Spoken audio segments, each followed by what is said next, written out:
This poor kid. He was making memes. He put a meme out online on Twitter, kind of joking around saying, hey, you know what? Hey, Hillary voters, you can text your vote. And the government put him away. They wouldn't even give him a shot at bail. There's a new development today because the Second Court of Appeals has decided that, yeah, you know what? He ought to be out on bail while he fights his trial. But this is like crazy, crazy, crazy stuff. Take a look at the meme that he put out. So it was this sort of joke. He was just, trying to have some fun. Save time, avoid the line, vote from home, text Hillary to 59925. And he goes to prison for 7 months. That's exactly what happened. His name is Doug Mackey, and he sat down actually recently for an interview with Tucker Carlson. And I want you to see this because it's important. He didn't even make the thing, he explains. He just shared it because he thought it was funny, and then winds up in jail after Biden becomes the president. Look. Let's get specific about what you did, the crimes, the felonies that you committed on Twitter. I want to put this up. You posted this on Twitter. This is a meme. It says, save time, avoid the line, vote from home. And it's got a picture of Hillary Clinton. Text Hillary to this number. Did you make this meme? No, I didn't.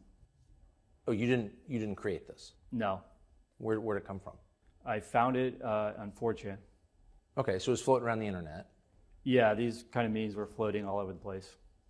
And you posted it on Twitter. What was the point of that? Well, pardon my French, but it was called a shit post.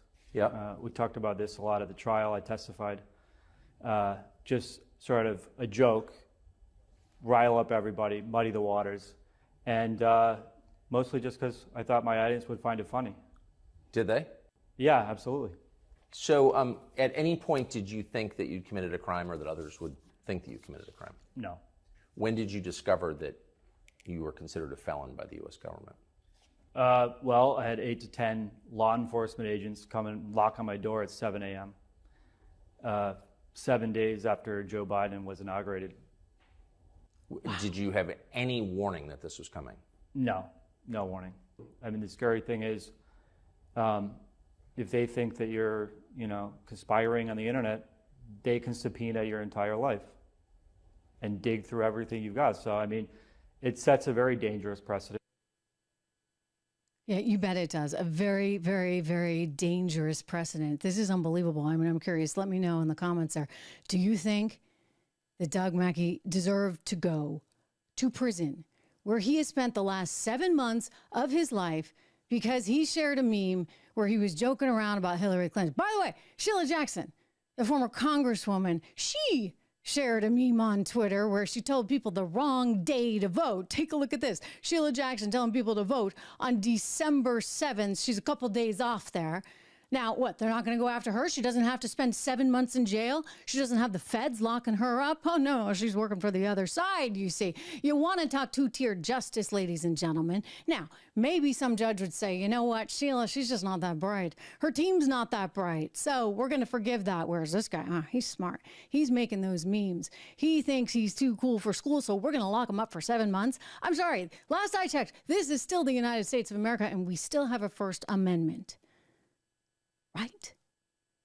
You understand what that suggests? I mean, you got everybody and their cousin out there on MSNBC right now trying to tell us that if Trump becomes the president again, that everybody's going to jail. He's going to lock up his enemies, this, that, and the other. And I'm like, wait a second.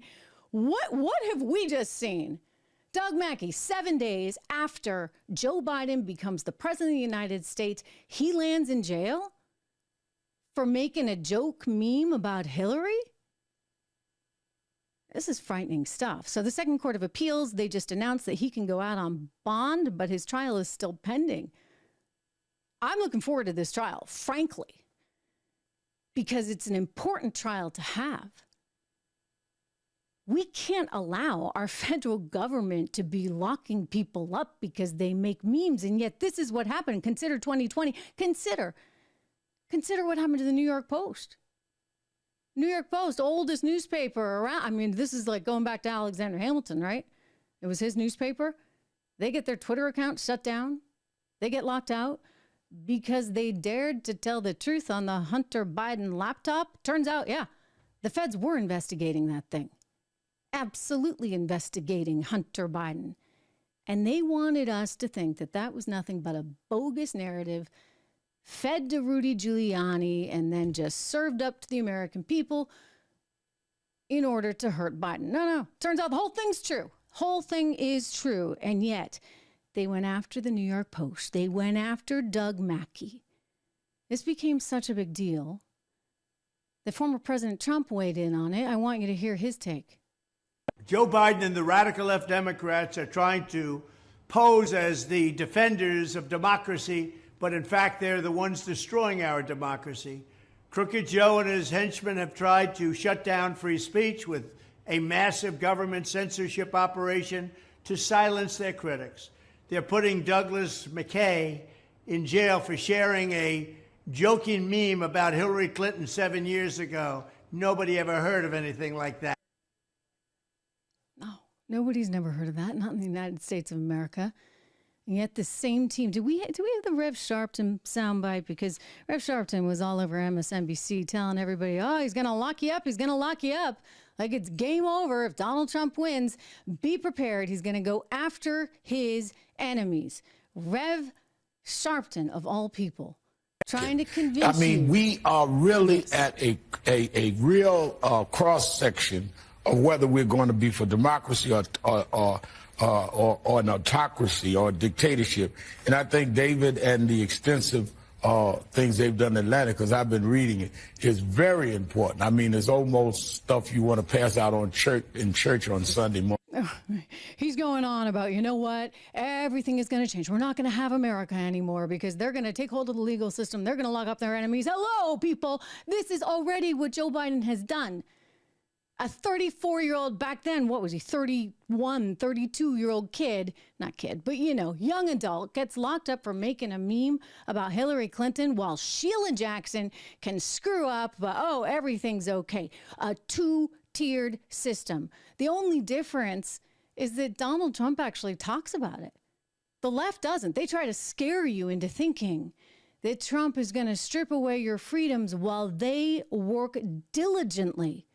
If you ask me, and this is my opinion, and this is an opinion show, I'm a longtime journalist, and I try and be fair, but when I see what happened to that kid, to Doug Mackey, I know that this is not fair. When I see what happened to the New York Post, I know this is not fair. I know that the Biden administration is working overtime to shut everyone down. And I'm worried about it going into the election cycle. Believe me, all the more reason why you got to subscribe, you got to hit the bell, you got to share this, like it, make sure that our voices are heard because they're going to do everything they can, clearly, to make sure that they're not.